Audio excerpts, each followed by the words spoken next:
You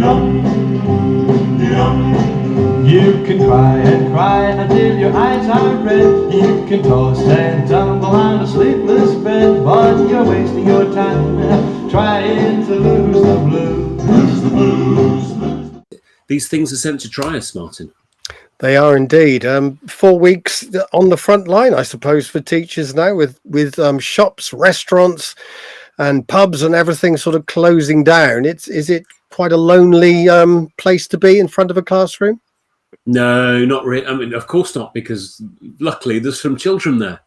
Well, you know what I mean. No, it is. I do know what you mean, and it is difficult for teachers to get together and talk about things because there's a lot of pressure on schools to make sure everybody's socially distant, and that's really, really hard to do. And so we do what we can. But no, I don't think it's. I don't find it lonely. And for some teachers, of course, and for pupils, it must be a bit scary.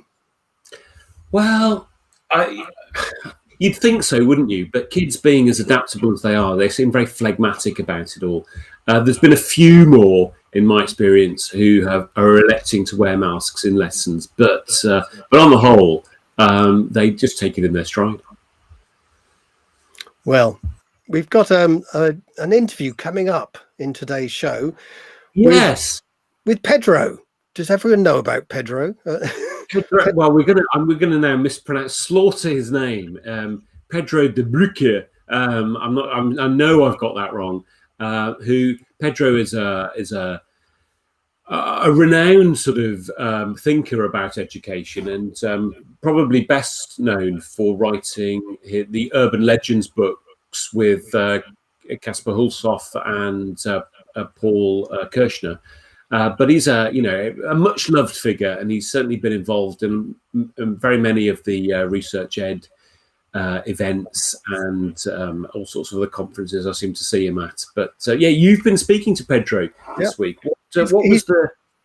He's going to talk about the learning gap, if you like, that might be occurring because of various lockdowns, kids not being in school, the big lockdown, and all that has occurred. Is it going to affect kids' attainment and their knowledge acquisition, if you like?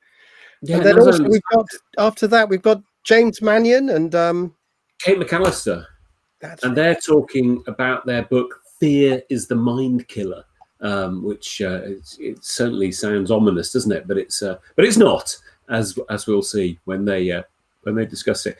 But anyway, Pedro was part of a group advising the Dutch government on exactly how to put together their COVID education strategy. So let's have a look at a bit of that interview now, see what we can learn. Pedro, lovely to see you. And thank you for allowing us to waste some of your time this evening. Pedro, I've never, ever had to introduce you before, so I've never actually had to pronounce your surname in public. Can you tell me how to pronounce it? Bruyckere. I'll leave it at that. That's great. It's beautiful. De Bruyckere. De Bruyckere, yeah, almost. Yeah, okay, well, almost. It's from an English perspective, it'll be completely different. I say De Bruyck, Broik, or I can't. Anyway, let's not worry about it too much. Yeah. Can you tell our viewers, I suppose, exactly what you do? What's your job description? I'm educational scientist and teacher trainer and researcher, both at the Artevelde Hogeschool in Ghent, Belgium, but also at the Leiden University in the Netherlands. And in this kind of parallel universe, I'm also a mythbuster in education. I co-authored a couple of books about urban myths about learning and education, and I'm also a music producer. And I've seen quite a few of your videos you put out there with your band as well, which are superb. But we are mainly interested in your education research this evening. I thought so. Yeah. So no singing. Mac the knife with me or anything like that, I'm afraid. Look, that's for the outtakes. Yeah, we'll put that on later. Now, you produced a couple of blog posts this week that caused a bit of a stir, should we say?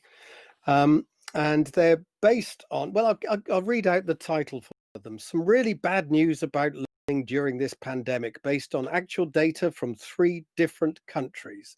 Can you share the data and the conclusions you're drawing, Pedro?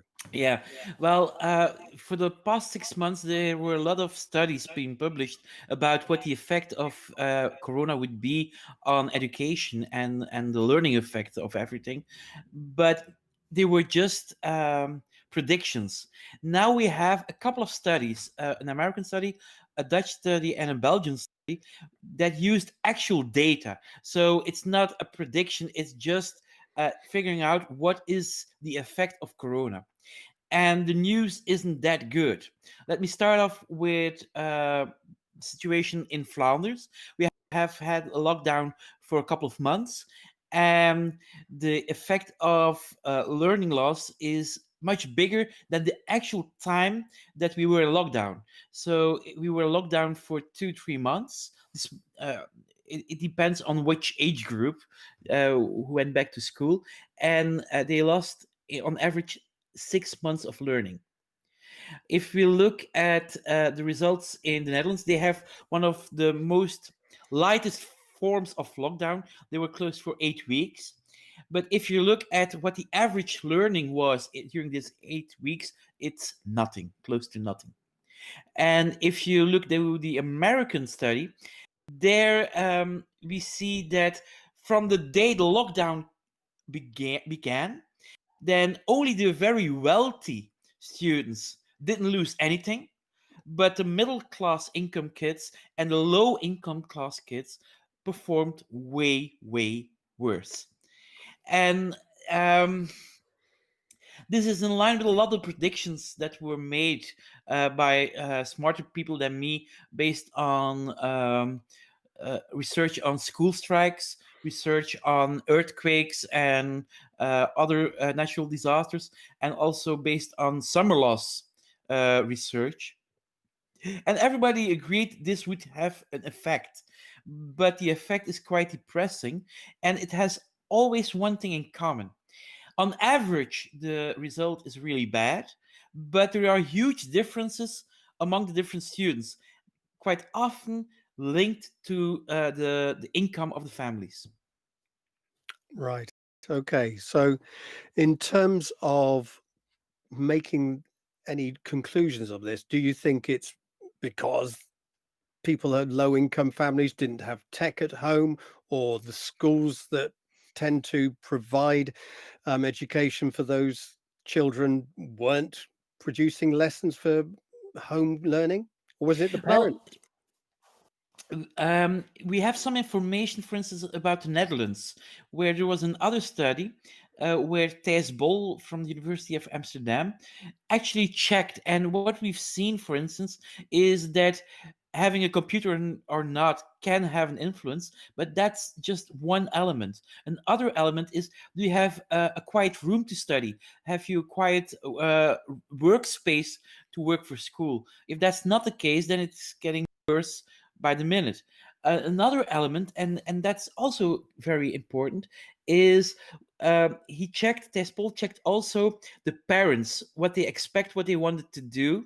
And what we've seen from that data is that everybody, every income level, the parents were convinced education is important and key. And they checked on the children if they worked for school. They did this. But if you look at were they able to help those kids, then, for instance, lower income parents were much less able to help their children, and also not really connected to the income, but how much or how well educated the parents were. Then a lot of parents felt if they were lower educated that they weren't able to help, and that's why they also help their children less. Okay. And does this come for all subjects, or are some subjects worse than others? Perhaps maths and science is different than the arts, perhaps? Well, if we look at the results, every study is still limited. We have 3 studies, but all the results are very pinpointed at an age group. But for instance, in Belgium, we saw that the loss is much bigger for language than for math, for sure in the lower income group. In the study of the Netherlands, it was a bit similar, but for instance, in the study of the United States, they only looked at mathematics, so I can't compare that well. Right. Okay. And I mean, to some extent, it's obvious, isn't it, that if kids aren't in school, they don't get educated so well. Well, I think that's very harsh on all those teachers who work their heads off to try to give them a good education online. And for the people who are now depressed by what I'm saying, well, it's don't shoot the messenger. It's just results of a study, but still, it can feel quite disappointing. We've worked so much as education, as teachers, as schools, and those results are disappointing.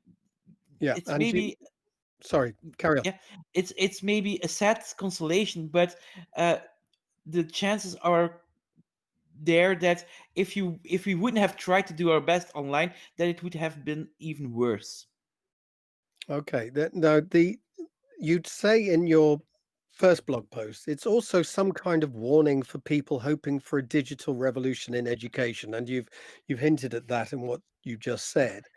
Now, is this because, and I just want to clarify this, is this because the lessons were rushed and people suddenly put into lockdown had to provide lessons online, or didn't provide lessons online, and just provided worksheets or supportive material or whatever?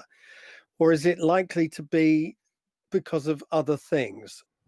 I'm quite convinced that the first element is also playing a big role in everything, because if you want to do online education, it takes a lot of time, effort, and money, and nobody had that at that moment, so it was rushed. But if we look at the research on online education, then we see in the best case, the average is similar to regular education, but behind this average there are huge differences. And what we've seen, some schools did a great job, but most of those schools had already a lot of experience and a lot of material ready to switch to online. Um, but at the same time, quite often those schools are also schools for children of higher income, and it's easier to do it for those children than for children who don't have that kind of background. Um, I'm afraid I'm not so much against digital education, and I do think that online or digital or even distance education can have its merits.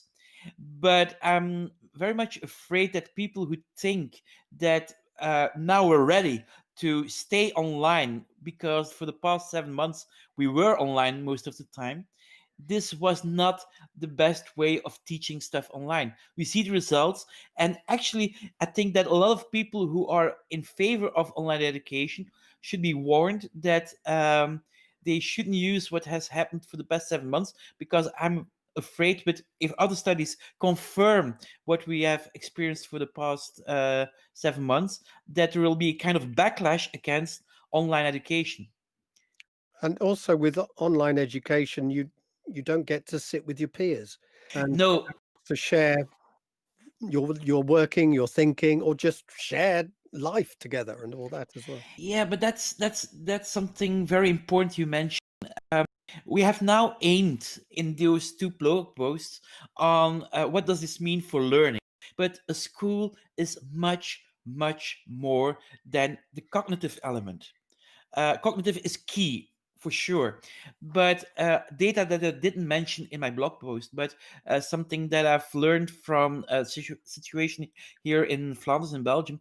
For instance, during the lockdown, the amount of children who were confronted with abuse has risen by 80% during lockdown. if sometimes we forget that school can also be a safe haven for children, and they lost that safe haven. If we look at research that we are conducting ourselves, for sure, if we look at teenagers, they are missing their friends. We are all missing our colleagues and our friends, but for those, it's in a very important element, a very important phase of their life, where that building up friendships, having interaction with peers, finding a first loved one. Those elements are so important, and they are not able to do this. And what we see from research is that those students, 12-year-olds, 40-year-olds, 60-year-olds, college students, are feeling really bad. Not all of them. Some are okay, but we see that the amount of youngsters having a real bad time is augmenting very fast. Pedro.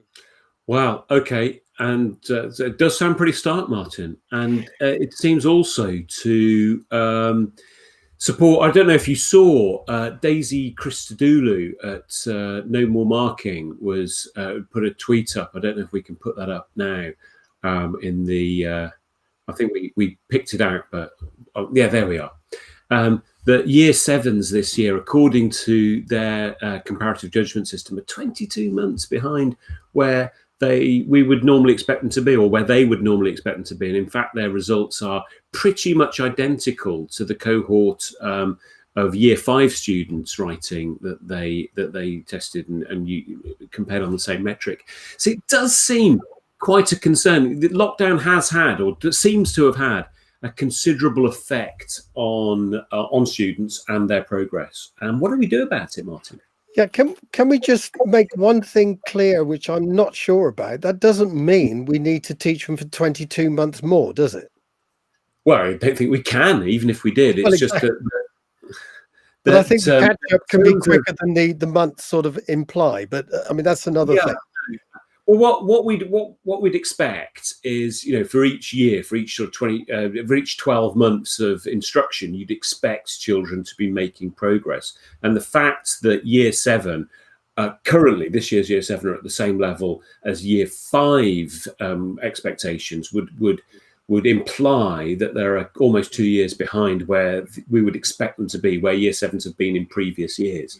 So no, it doesn't mean that we need to teach them for 22 more months. It just means that the loss of those months during lockdown may have had a considerably more impact than you might expect. It's certainly not month for month, or that would be the implication. Well, it's something that's concerned Dame Glenys Stacey, the chief of Ofqual, who's written a letter to Gavin Williamson, who's the education secretary in England, to say that grading needs to compensate for the baleful influence of the pandemic, which means pupils with lower marks could be allowed to achieve a certain grade, perhaps they wouldn't have done in previous years.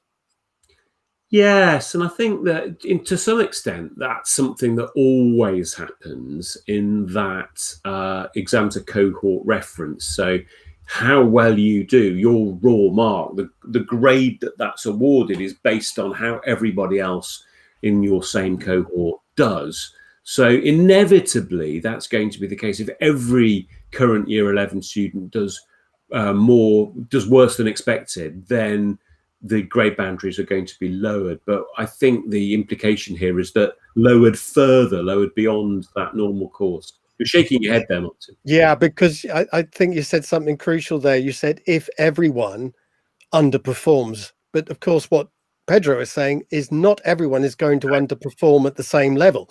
Those people who come from poorer backgrounds are going to underperform more than those from better off backgrounds. Yes, and that is crucial, and I don't think Glenys Stacey's suggesting that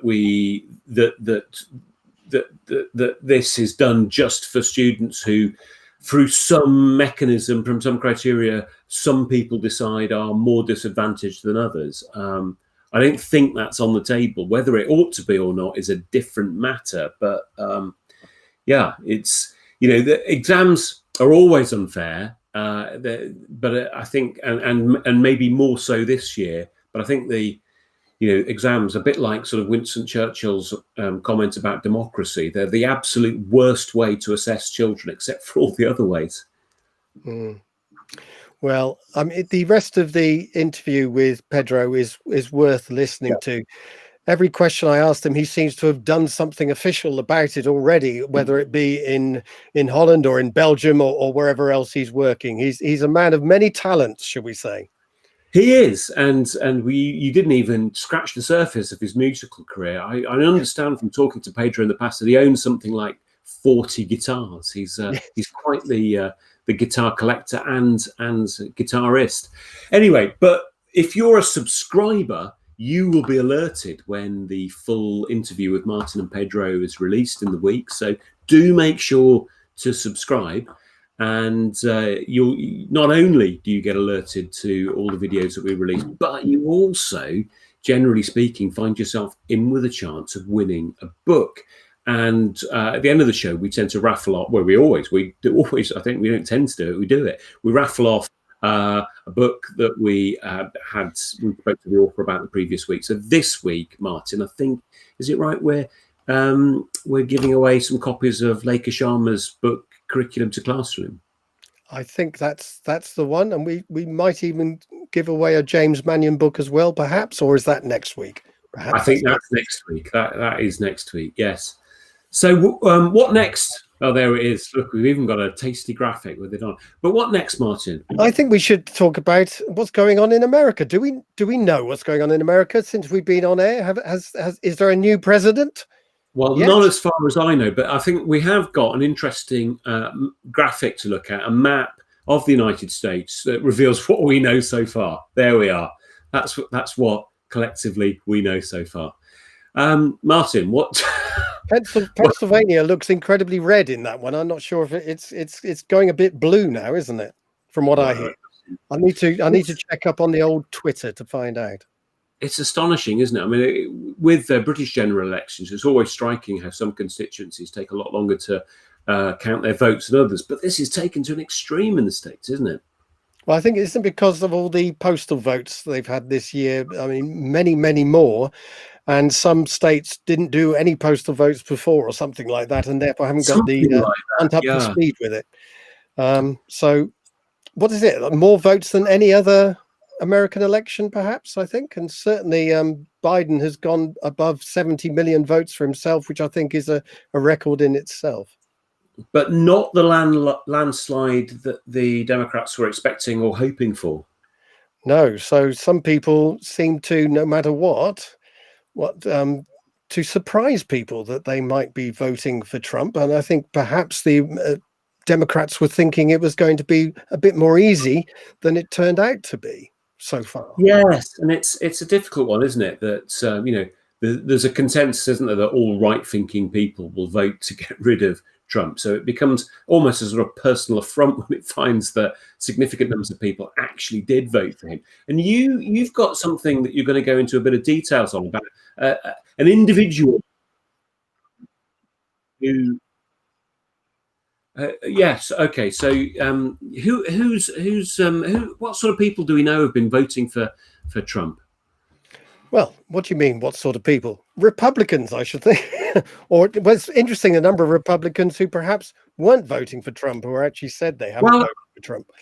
I've also seen various sort of communication from people who have said that they've decided to hold their nose and vote for Trump because they think the alternative, they think Biden's worse, that they think that there's a certain amount of rot that will set in should they vote for Biden, and some of his political agenda are things that they can't stomach. No, that's right. And also not just his political agenda, but perhaps his personality. And I think that is what particularly worries some people, and whether he's competent in the job or whether he's a narcissist. I've heard people say, all these kind of things about his character. And everywhere you go, there seems to be a new book coming out about how awful Trump is, mainly by people who worked with him closely in the Oval Office. It's an incredible sort of position to sort of, we wonder whether or not Biden's a narcissist. We've got pretty clear evidence that Trump definitely is a narcissist.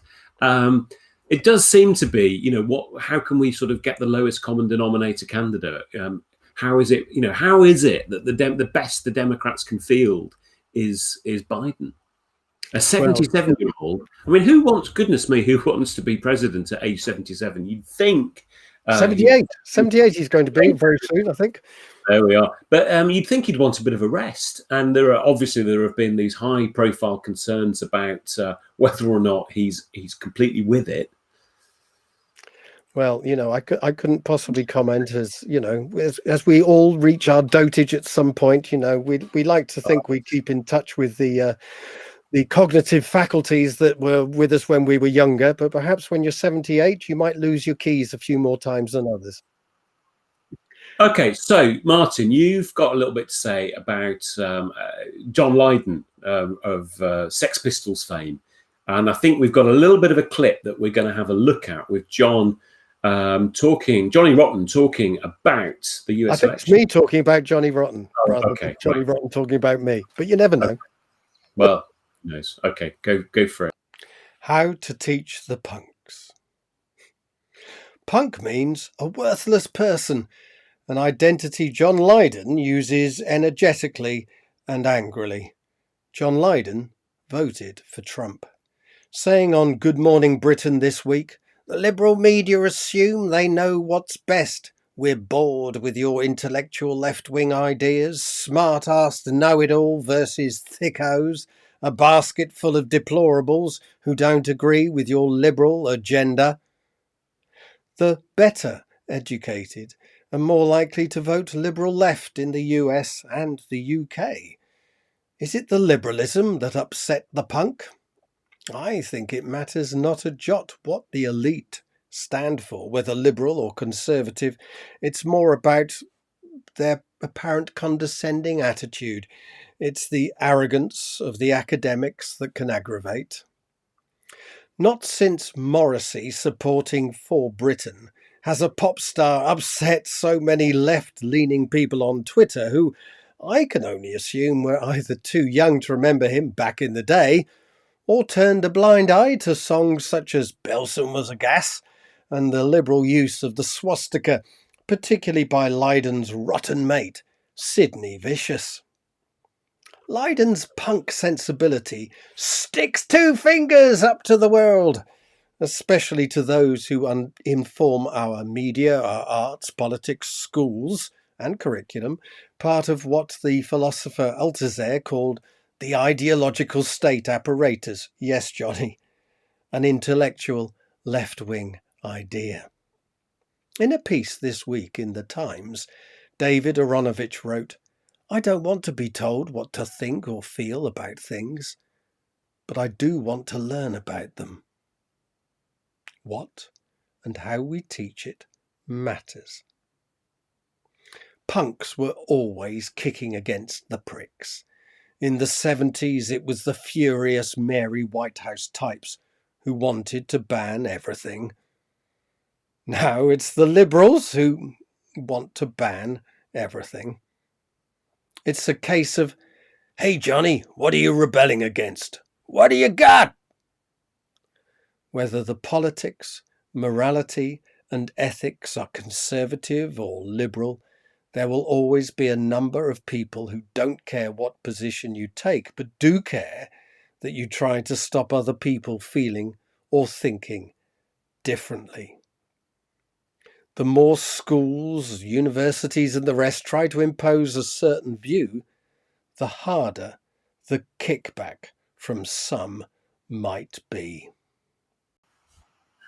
Oh, that was very good, Martin. Very lovely Johnny Rotten impersonation there. I didn't know you had it in you. Very good. It's difficult. I sort of tried it and then sort of gave up halfway through it.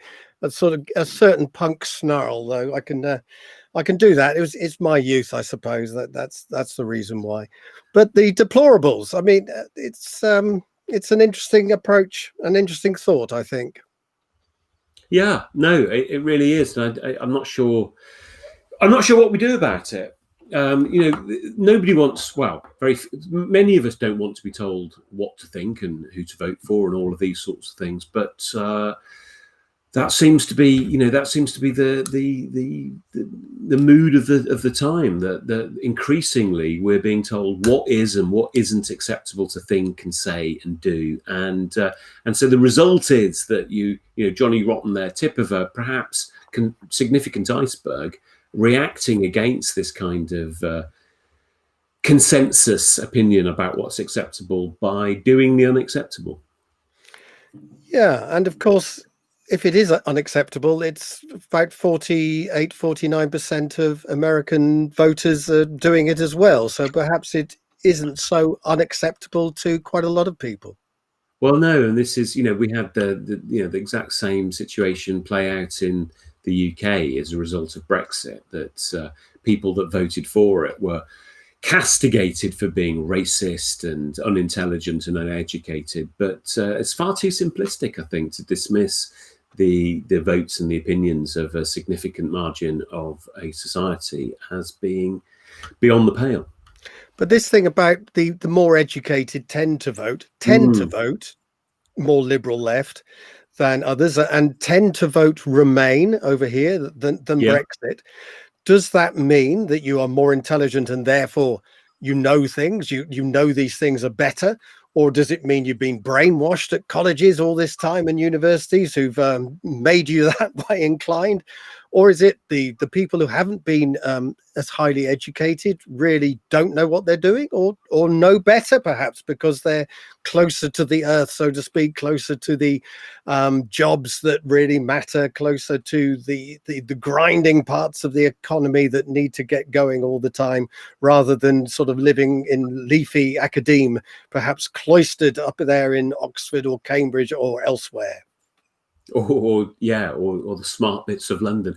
No, you're absolutely right, and I think that most people think they know best, and the educated liberal elites obviously feel that they know best as well, and they feel that they can look at their education and their wealth and say, clearly we've got a better idea of what's going on than those oiks on the ground. But that's an incredibly arrogant view to take, that people that live different lives have different knowledge and know things differently, and to dismiss every other opinion as being ignorant is a great way to insulate yourself from reality.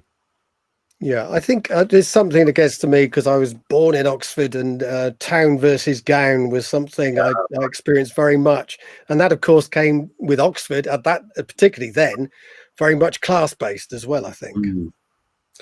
Well, no, absolutely. I'm sure it was. So whereabouts were you born? Were you from Cowley sort of end of Oxford? Oh, when I was born right in the centre, because I was born in the hospital at the Radcliffe Infirmary, which was, if you know it, you do know Oxford, actually, don't you? I do know Oxford. No one else will know, but just up Walton Street. That's where I was at. But actually, I lived out at that time in a place called Kidlington, which was a village outside of Oxford, and then moved around Oxford as the years went by, but never ventured into this centre of town. It's far too posh for me. No, and I think this is the thing. We label places like Oxford as having a particular character, and obviously that's relating to relatively few people. Yeah, and so this is whatever it looks like at the moment. It looks like Biden's won in the States. It looks like he's probably going to be the next president, but he's going to be the president of an incredibly riven country. There's a huge divide. He may have a record number of people that have voted for him, but the anger and the vociferousness of the views of the people that didn't vote for him, do they need to be reconciled? Does he need to make concessions to that, or can he ignore that and press on with the agenda that some people seem to be so skeptical and suspicious of? Well, his speech that I heard last night was very good, saying that he's going to reach out to be president for all America if he should win, and all Americans. And he's got a record for reaching out across what we call it in this country, across the aisle, reaching out across the divide. and bringing in perhaps Republicans into his administration, including perhaps even Trump supporting Republicans into his administration. That's perhaps what he might do. But something needs to be done because it is hugely divided over there. And of course, as we see in various things becoming politicized, wearing masks, not wearing masks. Yeah. There's a really interesting thing about, there's a correlation between counties that voted for Trump. This was 2 days ago, apparently have some of the highest rates of COVID-19 in them. So the higher the rate of COVID, there's a correlation to Trump voting. Now, is that because correlation, causation, and all this? Is it because they're saying, no, we're not going to wear our masks and therefore more likely to get COVID, perhaps? Maybe, or maybe, sufferers of long COVID are more likely to vote Trump. I'm not going to suggest anything. But I do think the point you make about Biden's speech there is an interesting one, because I'm sure you'll remember after the British election when Boris Johnson won and made a very similar sort of speech about wanting to, feeling responsible for all of the voters in the north that had that big conservative swing and being responsible and leading,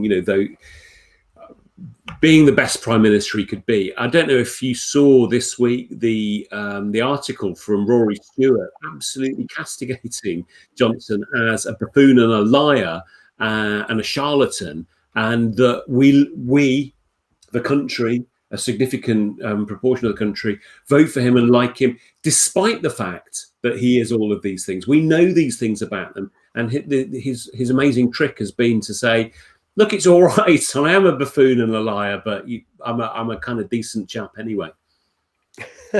Well, it's interesting what politicians say. I remember Margaret Thatcher's first speech on the steps of Downing Street was about her uniting the nation. And then she went about, some would argue, doing the opposite for the next 10 years or so. Yeah. So we'll have to watch this space and see what actually happens in the US. Anyway, we could talk about this for considerable time, but we've got another interview that I did with James Mannion and Kate McAllister, who, in some ways, I think some people might say we're sort of the other side of the educational divide from somebody like me, who and I think they were sort of a little bit suspicious about how I was going to interview them. So their book, Fear is the Mind Killer, is a defense of learning to learn, a defense of group work and maybe some of the sorts of teaching that people have become a little bit more skeptical of over the last few years, and so their book is very much an attempt to reclaim what they see as important and valuable in that agenda. And maybe we'll see that interview shortly. Or maybe not. We're not doing terribly well today. We'll while we're waiting for that, I'm sure welcome to James Mannion and Kate McAllister, the co-authors of a new book published by John Catt called Fear is the Mind Killer. Anyone who's a science fiction aficionado might well recognize that as an important line from Frank Herbert's seminal sci-fi novel, Dune.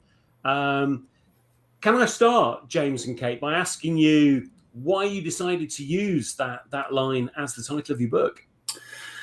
Yeah, so it was interesting. So as we were writing the book, we were trying to think, what's the big idea that sort of that unites this whole approach to learning to learn that we've been so immersed in for a long time. And as you'll know from reading the book, a really key part of what this approach is about is a complex intervention. So you take lots of little ideas and you stick them all together, and the idea being that the benefits accrue from each of those ideas stack up and interact, and you get this bigger effect size overall. So that's the theory anyway. And so by its very nature, this intervention is about lots of little things. It's not about one big thing. And so we were sort of thinking, is there a big idea that sits behind this? And if so, what is it?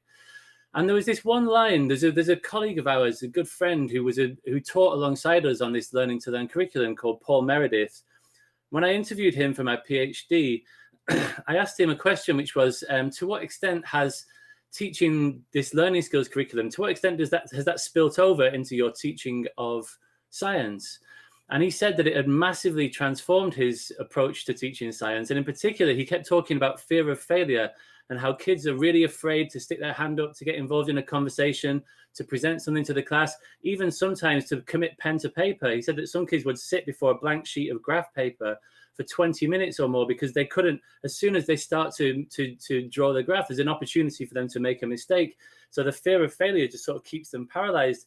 And so he said that he just kept coming back to that idea over and over again. And he said it's like that Dune film. It's like fear is the mind killer. It stops you from doing stuff. It keeps you in your lane and makes you afraid even there. And so we came back to that. And then we were thinking fear of failure was a really big part of what we were talking about. You know, lots of what we did was about gently but persistently nudging our students to just venture out of their comfort zones and to try new and more difficult and more challenging things, and to experience failure in all different kinds of ways, and to learn from that. And because fundamentally, you know, lots of the book is about metacognition, which, as you know, is a sort of a mind-based thing, right? It's like monitoring and controlling your thought processes. But there's all kinds of stuff going on in somebody's ability to be a self-regulated learner. And although there's cognitive and metacognitive elements of that, if you really strip away, it's fundamentally an emotional relationship that a child has to their learning. They have a good feeling about some subjects, or sometimes they see that a certain thing's coming up in their timetable and they have a little spike of, you know, oh God, it's that again, or I've got to sit next to that kid in that lesson, and so on. So we sort of settled on this idea that fear, actually, the fear of failure, is one of the biggest ideas that we need to get our heads around if we're going to help kids to take risks and to learn to embrace failure for what it is, which is really just feedback in wolf's clothing, you know? Great. Okay. Thanks. Thanks very much for that. So the book essentially is, on one level anyway, it's the story of some work that you both did together at a particular school.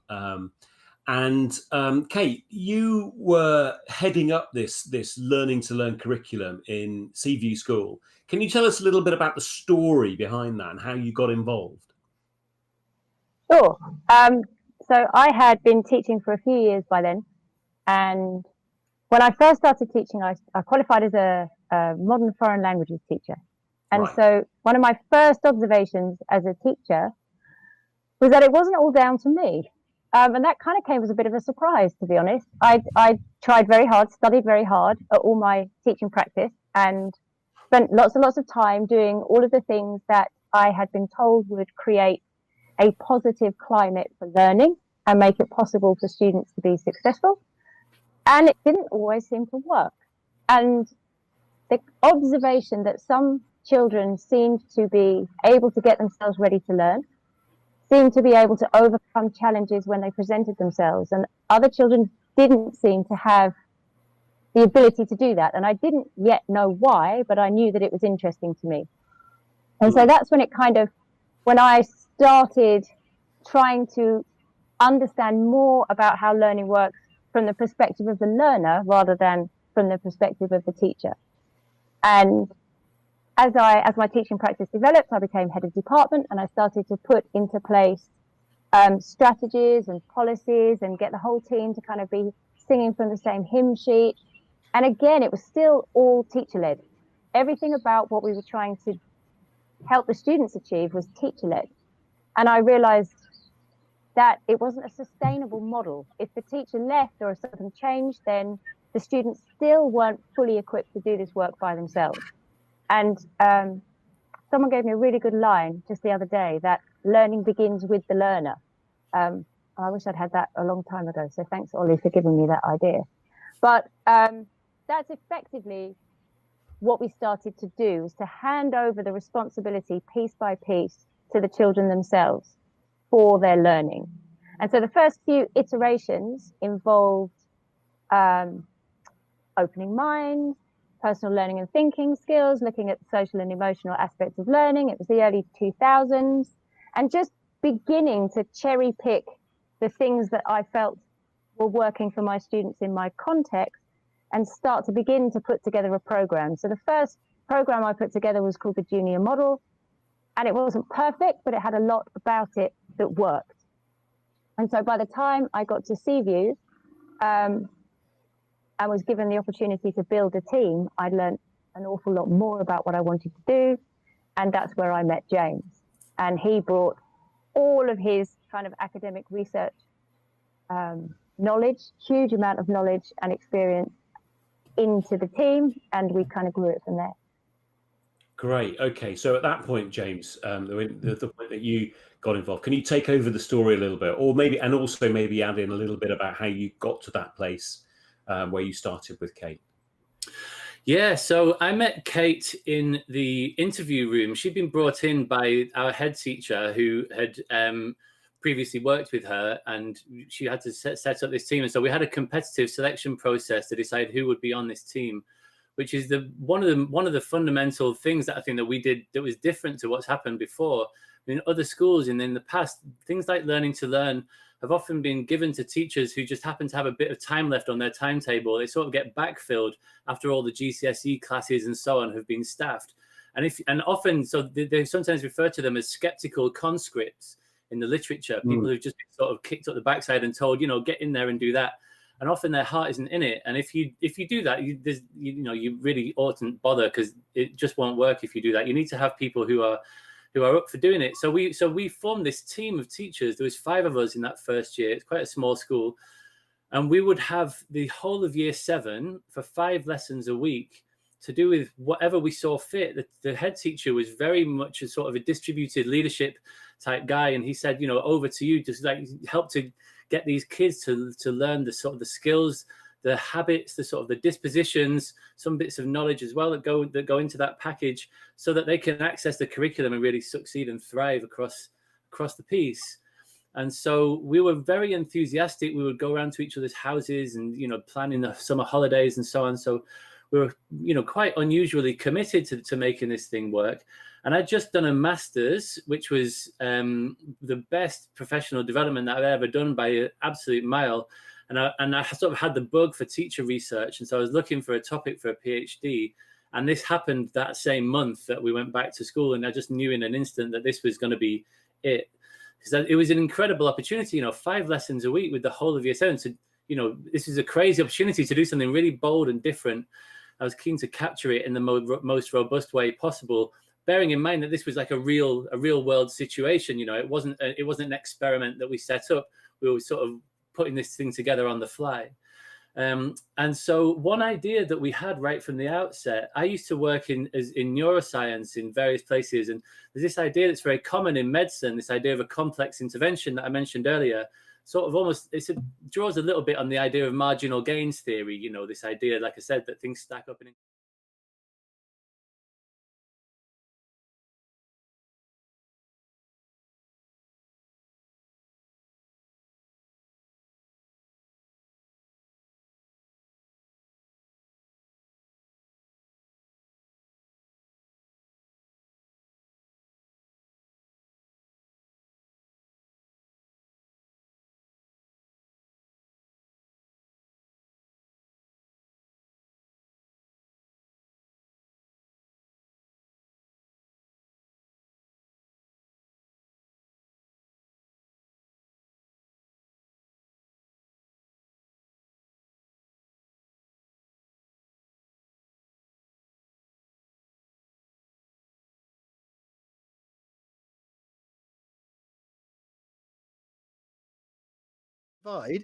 It's really listening to other people's points of view and trying to put their own point of view across as well.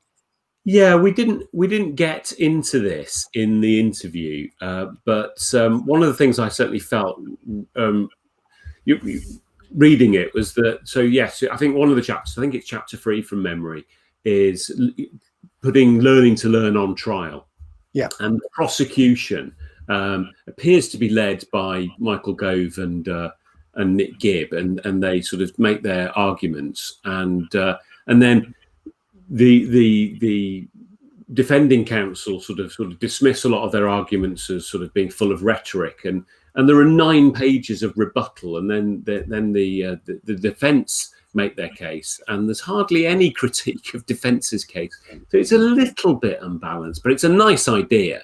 And I made the point of saying to James and Kate that I agreed with a good 80% of things and ideas that were in the book. There's lots in there that I think people should read. One of the things I found really interesting was that a lot of the things which I am extremely skeptical of that got packaged under Learning to Learn, all the sort of horrible stuff that lots of people may have experienced in the early 2000s, they characterize that as stage 3 or phase 3 of Learning to Learn stuff, which everyone's now apparently a little bit embarrassed by. And that now we're into stage 4, which is moving beyond all of those mistakes that were made back then. And so that's an interesting take, and one, which I think readers of the book should invest some attention in. Right. So watch this space, read the book, perhaps might be the best thing, particularly those of us who I was involved actually with personal learning and thinking skills, working for the QCA on assessing creativity. Would you believe? I remember, and you came up with all sorts of strange graphics, didn't you, Martin? All sorts of things, and little online tests and things like that could actually work, and you could work out how creative the old kids were. But of course, no one really knew what creativity was, so how to the hell to assess it? It was very, very difficult indeed. James has apparently just replied in the comments here saying that the reason they didn't have any arguments against Learning to Learn was that they couldn't think of any. So I think it would have been an interesting structure, maybe a very different book, had the prosecution been written by somebody that actually believed those arguments, and then the prosecutor could have then critiqued defence's arguments. That would have been an interesting, brave, and risky strategy. But it's easy to suggest things that other people ought to have done. And I definitely, like you said, Martin, I definitely think people should read this.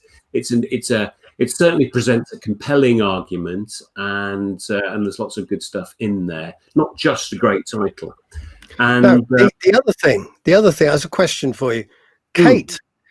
That's apparently she lives in Bristol, and was that down by the dock where she was sitting there? Well, so now I can't remember exactly where. I think she's in St. Lucia or the Dominican Republic or somewhere. I can't remember exactly where it was.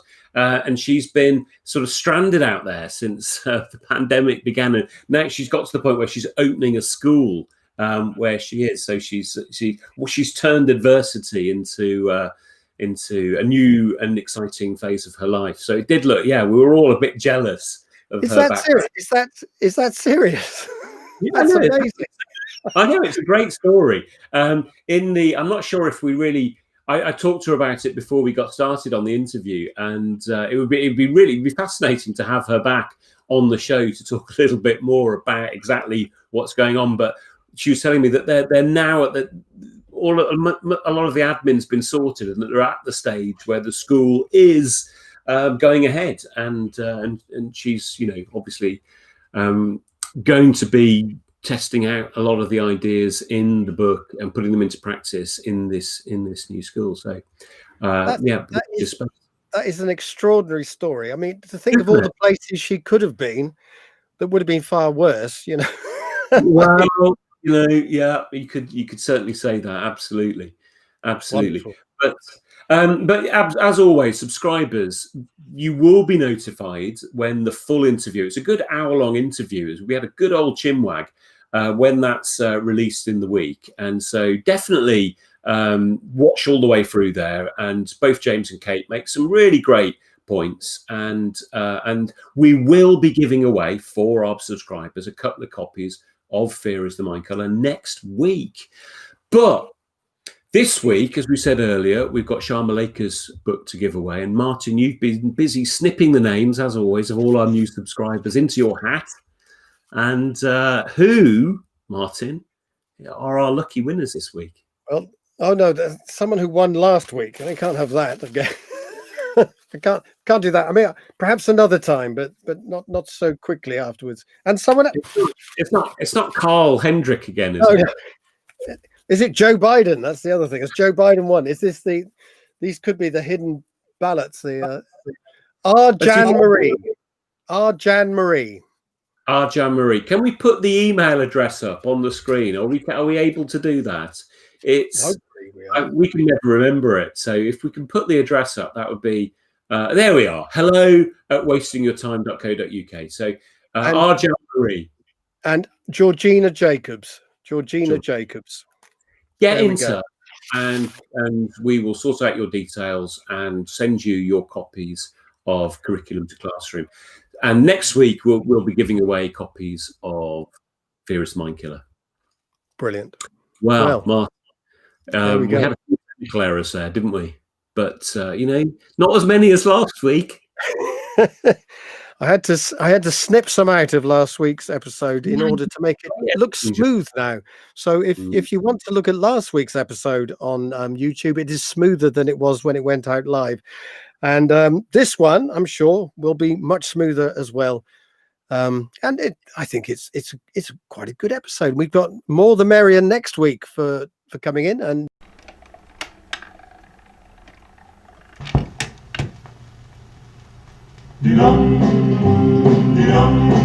you can cry and cry until your eyes are red. You can toss and tumble on a sleepless bed, but you're wasting your time trying to lose the blues. Lose the blues, lose the blues. You can walk the streets through the lonely night. You can tell yourself that everything's alright, but you're wasting